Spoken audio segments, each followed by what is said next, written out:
Hello दोस्तों, book bank channel में आपका स्वागत है। तो आज हम बात करेंगे सिकंदर बुक की समरी की, जो लिखी है सुधीर निगम ने। तो चलिए देखते हैं। तो ये कहानी है सिकंदर की, एक 20 वर्षीय युवक जो अपना सब कुछ त्याग कर तलवार से विश्व एकता का संधान करने निकल पड़ा। उसने सपना देखा था दुनिया को एक कर देने का। वो सपना उसे चैन से नहीं बैठने दे रहा था। अगर 35,000 की कोई सेना मुकाबले में लाखों सैनिकों को देख ले तो क्या करे? उल्टे पांव भाग जाए। सिकंदर का यही सेना नायकत्व था कि उसकी कमान में एक छोटी सी टुकड़ी ने भारी संख्या बल को उनकी ही भूमि पर परास्त कर भगा दिया। इस पहली विजय ने उनके उत्साह को आकाश तक पहुंचा दिया और उसकी तलवार 11 वर्ष तक सतत चमकती रही। युद्ध में विजय प्राप्ति के लिए और मानव मन जीतने में सिकंदर ने अपनी भरपूर शक्ति लगाई। उसे कवि पिंडर के ये शब्द सदैव याद रहे। नश्वर मनुष्यों को अपनी हैसियत मालूम है और मालूम है कि उन्हें अपने जीवन में कितने अंशों की प्राप्ति होनी। सिकंदर की चतुराई और साहस को देखकर उनके पिता फिलिप ने कहा था, मेरे बेटे, तुम अपनी महत्वाकांक्षाओं के अनुरूप एक बड़ा साम्राज्य तलाश करना, क्योंकि मकदूनिया तुम्हारे लिए बहुत छोटा है। फिलिप ने सिकंदर के लिए अरस्तु जैसा गुरु चुना। अरस्तु की पाठशाला में कई किशोर उनके सहपाठी बने। इनमें से कुछ किशोर तो जीवन भर उनके साथ रहे। इन्हीं के साथ उसने उठना, बैठना, लिखना, घुड़सवारी, युद्ध और शिकार करने का ज्ञान प्राप्त किया। शारीरिक मनोरंजन में सिर्फ शिकार को छोड़कर अन्य किसी भी में उसकी रुचि नहीं थी। बाद में ये शौक भी उससे छूट गए। सिकंदर का कहना था, जीवन के लिए मैं पिता का ऋणी और जीवन को खूबसूरती से जीने के लिए अपने गुरुओं का।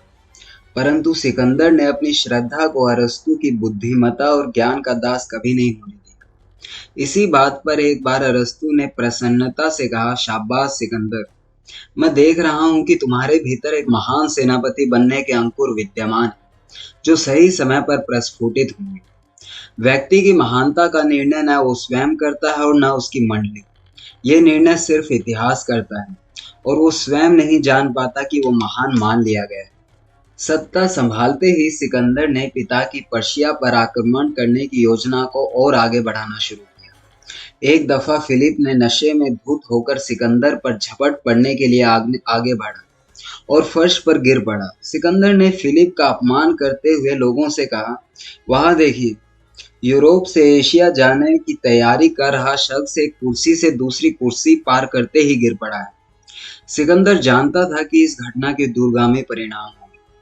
फिलिप का इरादा राजनीति और सैन्य प्रशिक्षित दिव्य तेज, औज और पराक्रम से संभूत अपने वीर पुत्र को त्याग देने का कभी नहीं रहा।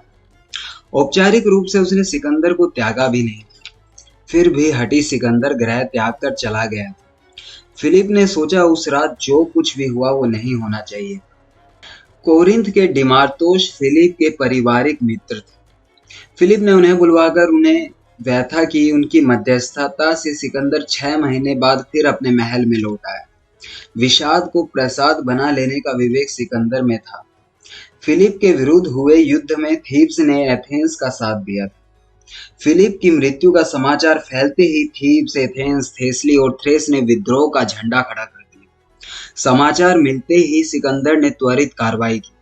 उसे कूटनीति अपनाने की सलाह दी गई, परंतु उसने 3,000 अश्वारोही सैनिक लिए और थेस्ली की दक्षिण की ओर चढ़ दौड़ा। ओलंपस और औसा पर्वत के बीच का दर्रा, जो थेस्ली पहुंचने का एकमात्र मार्ग था, थेस्ली की सेना ने घेर रखा था। सिकंदर ने सेना को औसा पर्वत पर चढ़ने की आज्ञा तुरंत दे दी।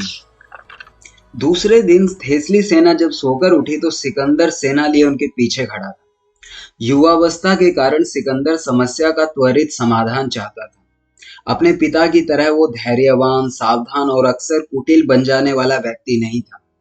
21 वर्षीय युवक सिकंदर के प्रताप से समूचा यूनान तपने लगा। उसी समय से वो असाधारण प्रतिभा संपन्न व्यक्ति समझा जाने लगा। सभी नगर राज्य जान गए कि सिकंदर शत्रु को कभी संभलने का मौका नहीं देता है। अचानक आक्रमण करना उसका मूल मंत्र था। सिकंदर समझ रहा था कि लोभ माया से परे होकर ही जीवन को खूबसूरती से जिया जा सकता है। रोने के लिए इतनी वजह कम है कि ये सृष्टि अनंत है और हम किसी एक टुकड़े के भी मालिक ना हो पाए। जीवन के सुख भोगने का एकमात्र तरीका यह है कि आदमी निडर हो जाए और हार व आपत्ति में परेशान न होकर घबराए नहीं, क्योंकि हार और आपत्ति में एक बात यह होती है कि वो निडर लोगों के पास नहीं भटकती। एशिया के अभियान पर निकलने से पहले उसने अपनी पूरी संपत्ति मित्रों में लुटा दी। उनमें से एक पर्डिकास ने पूछा, आपने अपनी संपत्ति क्यों बांट दी? महत्वाकांक्षाओं से लबरेज सिकंदर ने उत्तर दिया, महान बनने के लिए लघुता को छोड़ना ही पड़ता है। ईदा को राज्य के सिंहासन पर बैठा दिया। भयानक शीतकाल आ चुका था, पर सिकंदर की गति आबाद थी। वो एक स्थान जीतने के बाद दूसरे स्थान पर तुरंत पहुंच जाता। अचानक आक्रमण से उसके शत्रु भौचक रह जाते। सिकंदर ने कुछ ही दिनों में 3 सागर तटीय नगरों पर अधिकार कर लिया। इससे पर्शिया की नौ शक्ति कमजोर पड़ गई। पारसिक शाह दारा तृतीय स्वयं को महान सम्राट कहता था। वो अपने को ज्ञात संसार का स्वामी समझता था और उसकी सेना शत्रु सेना से 5 गुना ज्यादा थी। कौशल और अनुशासन के सामने संख्या बल का कोई महत्व नहीं होता और अंत में दारा की हार हुई। सिकंदर युद्ध में विजय के बाद यद्यपि उदार हो जाया करता था, लेकिन साथ ही वो इस बात का अनुभव भी करता था कि वो राज्यों को जीत सकता था। इसी समय दारा का दूसरा प्रस्ताव आया, जिसमें 30,000 टैलेंट की भारी भरकम राशि, फरात नदी तक का राज्य, बड़ी पुत्री से विवाह और स्वयं के बिना शर्त समर्पण की कुछ शर्तें दी गई थी। पड़ोसी राज्यों में इस राजनीतिक उठापटक से दहशत फैल गई। सिकंदर ने मना कर दी। वो टुकड़ों का स्वामी नहीं, संसार का विजेता बनने निकला था। मेसोपोटामिया में प्रवेश करते ही सिकंदर को पारसिक सेना का सामना करना पड़ा। इस बार भी 6 लाख की सेना तैयार थी। सिकंदर उनके मनोभाव समझकर बोला, मित्रों, संख्या या साधन नहीं जीतते हैं, मनुष्य जीतता है। मनुष्य का संपूर्ण व्यक्तित्व लड़ता है और वही जीतता है। अपने भय को जीतो। मैं वादा करता हूं तुम शत्रु को जीत लोगे। सिकंदर की सेना मुश्किल से 50,000 रही हो, किंतु सिकंदर की कुशल व्यूह रचना और घुड़सवार सैनिकों के समक्ष पारसिकों को एक बार फिर घुटने टेकने पड़े। सिकंदर ने कहा, मुझे भय है भेड़ के नेतृत्व में चलती सिंहों की सेना से। मुझे भय है सिंह के नेतृत्व में चलती भेड़ों की सेना से। अंत में तक्षशिला में कुछ नगन साधुओं से सिकंदर की भेंट हुई थी। उनसे वो बहुत प्रभावित हुआ था। दंदामीस नामक एक साधु ने उससे कहा था कि किसी वस्तु की इच्छा न कर, सब कुछ तेरा हो जाएगा। उसे साधुओं की संगति अच्छी लगती थी और उनमें से कुछ को तो वो अपने साथ ले जाना भी चाहता था, परंतु सिर्फ एक साधु कालानोस को अपने साथ चलने के लिए मना पाया। कालानोस ने सिकंदर की बहुत प्रशंसा की थी। उसने कहा था, तुम अद्भुत हो, अचिंत्य हो, अतार्किक हो। सिकंदर की प्रश्न पूरी आंखें देखकर स्पष्ट किया, अद्भुत इस कारण कि सारा संसार तुझे देखकर चौंकता है। अचिंत्य इस कारण कि मानव मन की मननशीलता तेरा विश्लेषण नहीं कर सकती, और अतार्किक इसलिए कि तर्क के सहारे तुझे समझने का प्रयास नहीं किया जा सकता। तो विश्व में शांति स्थापित करता, परंतु वो समय कभी नहीं आएगा। जिसे दुनिया से संतुष्टि न हुई, अब कब्र ही उसे तुष्ट करेगी। तो अंत में सिर्फ यही कहना चाहेंगे कि सिकंदर वास्तव में महान व्यक्ति था या नहीं, ये कहना थोड़ा मुश्किल है, लेकिन थोड़ी सी जिंदगी में उसने 2 महाद्वीपों पर अपने नाम की छाप दी और वो इतिहास में पहला विश्व विजेता माना जाता है।